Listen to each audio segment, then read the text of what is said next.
नमस्कार मेरे प्रिय विद्यार्थियों, कैसे हैं आप लोग। मैं रामेश कुमार वर्मा अपने channel Hindi with Ramesh sir में आप सभी का हार्दिक स्वागत करते हैं। और हम आज पढ़ेंगे समास। इस बार बोर्ड में 4 प्रकार के समास के विषय में आपसे पूछे जाएंगे, जैसे कर्मधारय समास, द्विगु समास, बहुव्रीहि समास और द्वंद्व समास। तो इसके विषय में हम लोग एक एक करके इसको समझने का प्रयास करते हैं, ठीक है। तो आइए पहले हम देखते हैं जो समास है उसका अर्थ देखते हैं क्या है। समास का अर्थ होता है किसी चीज को संक्षिप्त करने की विधि, या मतलब हम ऐसे भी कह सकते हैं कि संक्षिप्त करने की क्रिया विधि, ठीक है, या करने की रचना विधि, ठीक। तो आइए देखते हैं एक एक समास करके हम पढ़ते हैं। पहले नंबर पे हमारा रहेगा कर्मधारय समास, ठीक। आइए तो हम वाक्यों को इरेज कर देते हैं या फिर इधर देखने का प्रयत्न करते हैं। नंबर 1 कर्मधारय समास।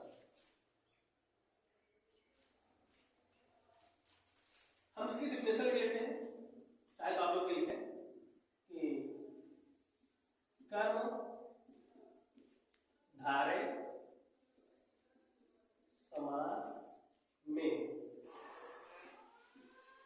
पहला पद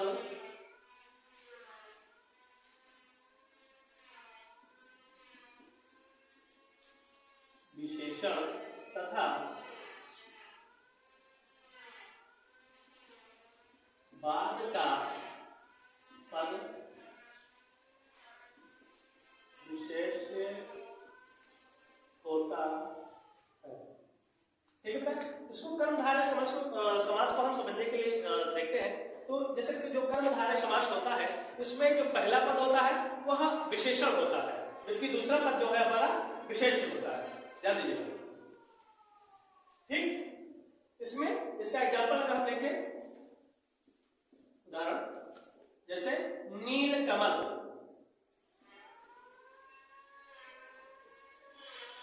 नील कमल, समझिए ना।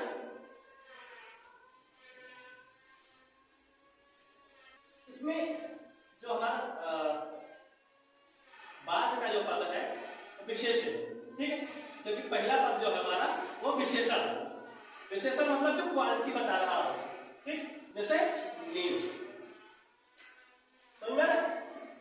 इसमें हम यदि देखें तो अगर इसके अर्थ को हम देखें ध्यानपूर्वक तो यानी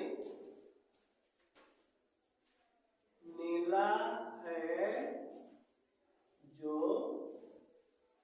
कमल, समझ में आया, नीला है जो कमल। अगला एग्जाम्पल हम देखते हैं,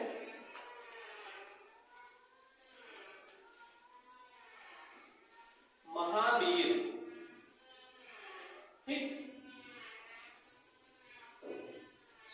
इसमें भी जो आपका पहला पद है वह विशेषण है, जबकि दूसरा पद विशेषण है, समझ में आ रहा बेटा।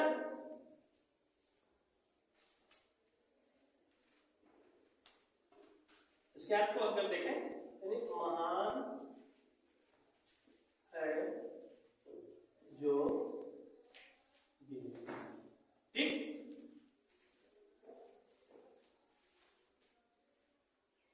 एक और देखते हैं जैसे महात्मा,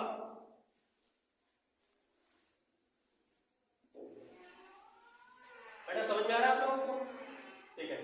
महात्मा यानी महान है जो आत्मा,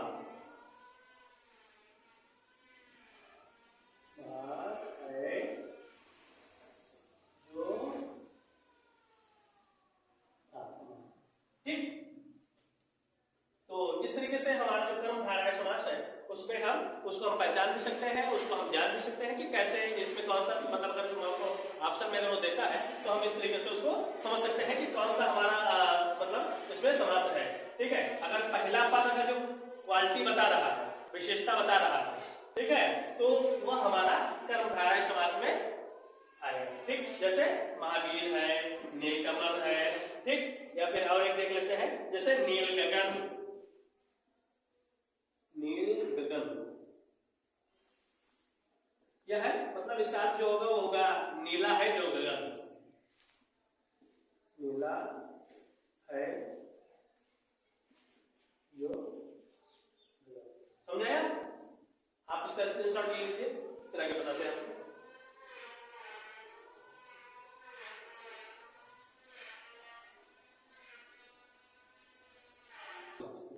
देखिए द्वंद्व समास क्या है, इसकी भी डेफिनेशन हम लिखेंगे।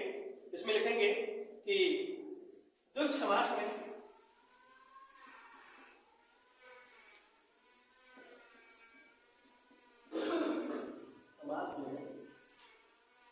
बाद का पद, या आप चाहे तो उत्तर पद भी लिख सकते हैं, उत्तर पद, बाद का पद, प्रधान अथवा मुख्य तथा पहला पद संख्यावाची होता है।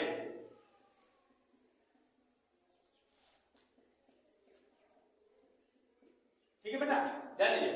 इसमें जो हमारा द्वंद्व समास है, इसमें जो बाद का पद होता है वह प्रधान होता है या मुख्य होता है, जबकि इसका पहला पद जो होता है वह संख्यावाची होता है, यानी संख्या बताता है या नंबर्स बताता है। जैसे चौराहा, एग्जाम्पल अगर देखें उदाहरण के तौर पर, चौराहा। ठीक, अब इसे हम ध्यान से देखें। आइए पहले हम इसका जैसे राहा, राहा मतलब राह अथवा रास्ता। ठीक, जबकि ये मुख्य पद है पर, जबकि आगे क्या है, चौ लिखा हुआ है। 4 क्या है, 4। ठीक है, यानी ये नंबर्स को दिखा रहा है, संख्या को दिखा रहा है। समझ में आ रहा है? इसका अर्थ हम जो होगा वो होगा 4 रास्तों का समूह, 4 रास्तों का समूह। ठीक है बेटा, जैसे और यदि हम देखने की कोशिश करते हैं, जैसे त्रिवेणी, त्रिवेणी, इसका जो अर्थ होगा 3 बेड़ियों का समाहार। देखो इसमें भी ध्यान दीजिएगा, मतलब 3 यहां पर ये संख्या को दिखा रहा है, 3 अर्थात 3 से। ठीक है, बेड़ियों का समूह। ठीक, समझ में आ रहा?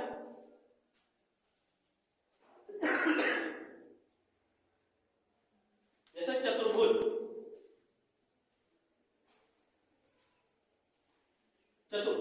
यहाँ पे ध्यान देंगे तो चतुर्भुज यानी 4 नंबर को संकेत कर रहा है, 4 संख्या को बता रहा है, 4 संख्याओं को बता रहा है, अर्थात 4 भुजाओं का समूह।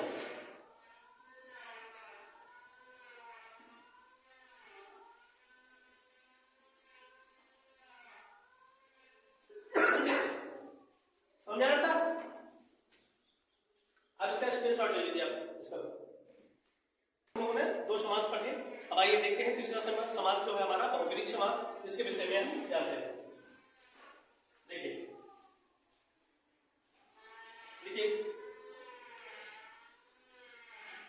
जब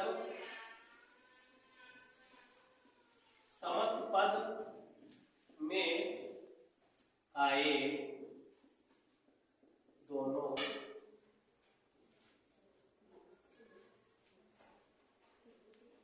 पद मिलकर किसी तीसरे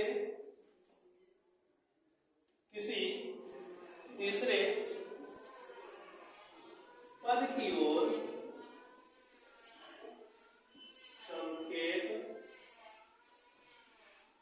करते हैं तो वह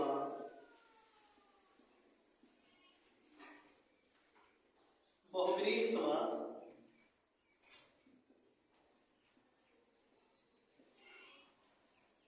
होता है। ठीक है बेटा, मतलब यह है जब कोई शब्द हो और उसका ना पहला पद प्रधान हो ना दूसरा पद प्रधान हो, मतलब वो दोनों पद मिलकर के किसी दूसरे शब्द की ओर चिन्हित करते हो या संकेत करते हो, तो वहां पर हमारा बहुब्रीहि समास होता है। जैसे पीतांबर, उदाहरण लिखेगा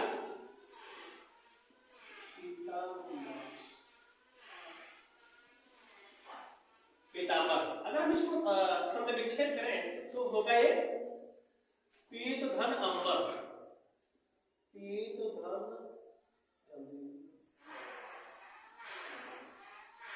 अंबर, यानी इसका मतलब पीला, इसका अर्थ होता है कपड़ा, ठीक, यानी पीला कपड़ा। जबकि ठीक है, यानी अगर हम इसका अर्थ देखें तो होगा पीला है वस्त्र जिसका, अर्थात श्री कृष्ण, श्री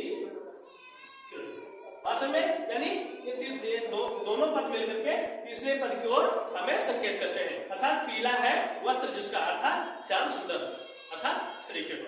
ठीक, एक और देख लेते हैं, जैसे एक दल, एक दल, ठीक, यानी एक दांत है जिसके, अर्थात गणेश। समझ आया? इसके शॉर्ट ले लीजिए।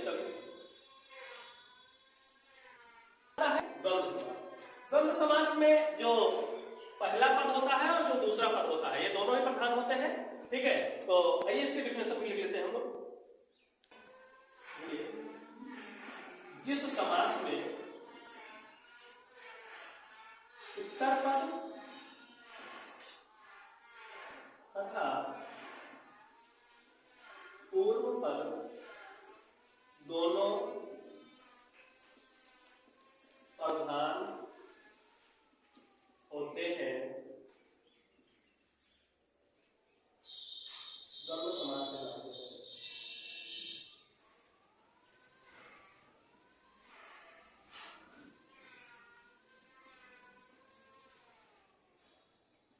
ठीक है, यानी द्वंद्व समास में उस पहला पद और दूसरा पद दोनों प्रधान होते हैं, ठीक है।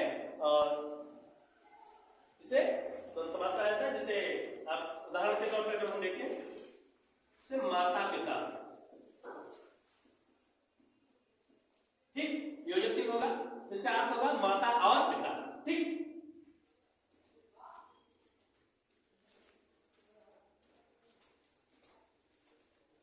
ये जो बीच वाला जो योजक शब्द है ये लोप होता है, ठीक है, इसमें ध्यान रखिएगा, दोनों शब्द प्रधान रहेंगे।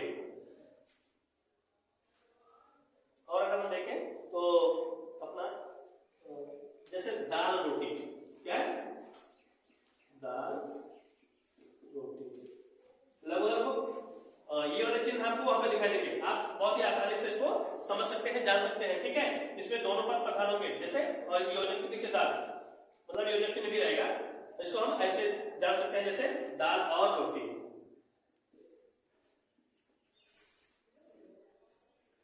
समझ में आ रहा है? जैसे जीवन मरण, जीवन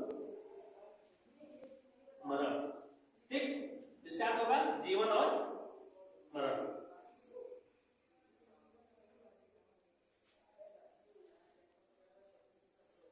तो मैं समझता हूं कि आप लोगों को लगभग कुछ समझ में आ गया होगा, और जिन लोगों ने अभी तक मेरे चैनल को सब्सक्राइब नहीं किया है वो लोग जरूर मेरे चैनल को सब्सक्राइब करें, और हाई स्कूल और इंटर दोनों के सिलेबस को बहुत ही आसानी से समझाने का हम प्रयास करेंगे। ठीक है, धन्यवाद, नमस्कार।